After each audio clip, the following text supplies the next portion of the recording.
ప్రజల వైపు చూస్తూనే ఉండండి వారాహి 99 టీవీ ఛానల్. డ్వాక్రాతో మహిళల ఆర్థిక ప్రగతికి బాటలు వేశామని ముఖ్యమంత్రి నారా చంద్రబాబు స్పష్టం చేశారు. గుంటూరు నగర శివారులో ఈ రోజు సరస్ మేళా 2026 అఖిల భారత డ్వాక్రా బజారును సీఎం చంద్రబాబు ప్రారంభించారు. అనంతరం సీఎం మాట్లాడుతూ సొంత కాళ్లపై ఆడబిడ్డలు నిలబడాలనే ఉద్దేశంతోనే డ్వాక్రా స్థాపించినట్లు తెలిపారు.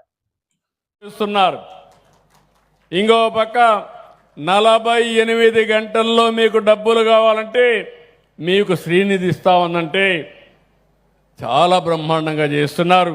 దీనికి మనస్ఫూర్తిగా అభినందిస్తున్నా. అంటే ఈరోజు అందరి దగ్గర డబ్బులున్నాయి, మీరు ఈ విషయం గుర్తుపెట్టుకోవాలి.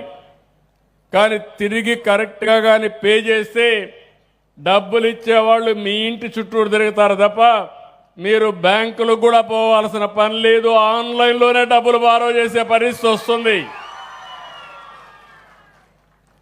నేను అందుకని మొన్న మార్చిలో అంతర్జాతీయ మహిళా దినోత్సవం రోజున నేను ఒక సంకల్పం చేశాను.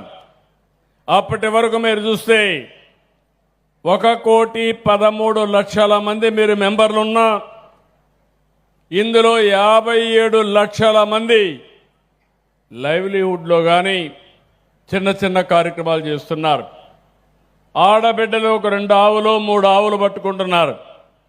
అందులో వచ్చే డబ్బులతో మీ పిల్లల్ని చదివిస్తున్నారు, ఇంటికి డబ్బులు ఇచ్చే పరిస్థితికి వచ్చారు, కుటుంబ ఖర్చులు భరించే పరిస్థితికి వచ్చారు.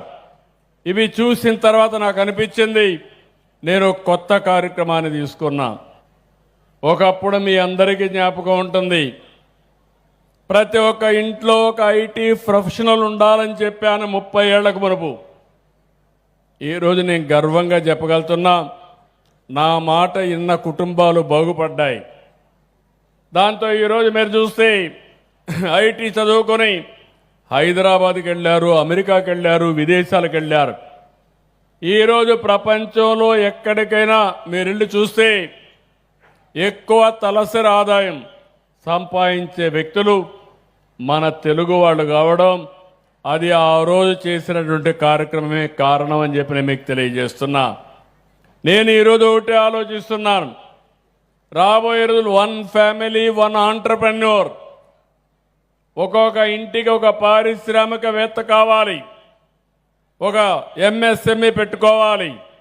అందుకనే ఈరోజు మీరు చూస్తే నేను ఒక పిలిపిస్తే మీరందరూ ముందుకొచ్చారు. ముందుకొచ్చి దగ్గర ఈ రోజుకి ఇంకా మార్చికి ఇంకా 2 నెలలు ఉంది. సెర్ఫ్లో చెప్తే 70,000 మంది పారిశ్రామికవేత్తలు ఆంటర్‌ప్రెన్యూర్స్ కావాలంటే 72,832 మంది ఇప్పటికే తయారయ్యారు. ఇంకో పక్క మెప్మాలో మీరు చూస్తే 30,000 కావాలంటే 21,091 మంది అయ్యారు. మొత్తం కలిసి మనం చూస్తే దగ్గర 93,923 మంది అయ్యారు. ఇంకా ఒక నెల ఉంది. 1,00,000 మంది ఒక సంవత్సరంలో పారిశ్రామికులు చేసిన ఘనత ఆంధ్రప్రదేశ్ ప్రభుత్వానికి దక్కింది. ఆ సాధించింది మా ఆడబిడ్డలు సాధించారు. అందుకే నేను మిమ్మల్ని అందరినీ కోరుతున్నా, అన్నీ చూశాను. ఇప్పుడిప్పుడే నాకు ఒక నమ్మకం వచ్చింది.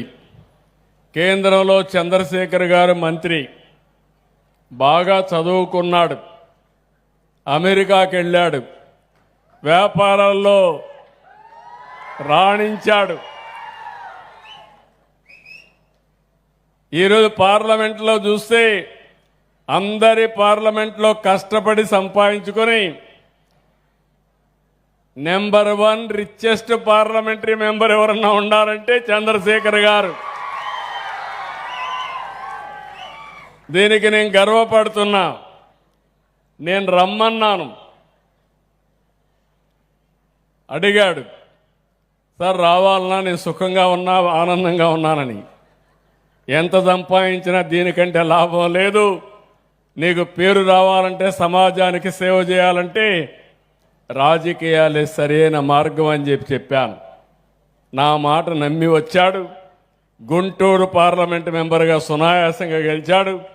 ఆ తర్వాత కేంద్రంలో ఒకటేసారి మంత్రి కూడా అయ్యాడు.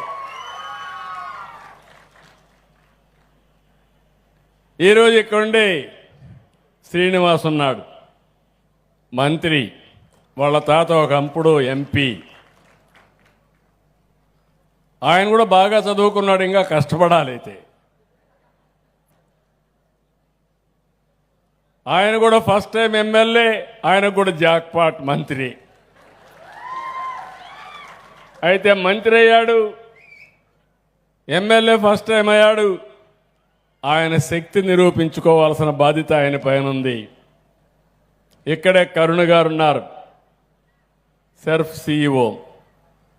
ఆవిడైతే చాలా గట్టిగా పనిచేస్తూ ఉంది.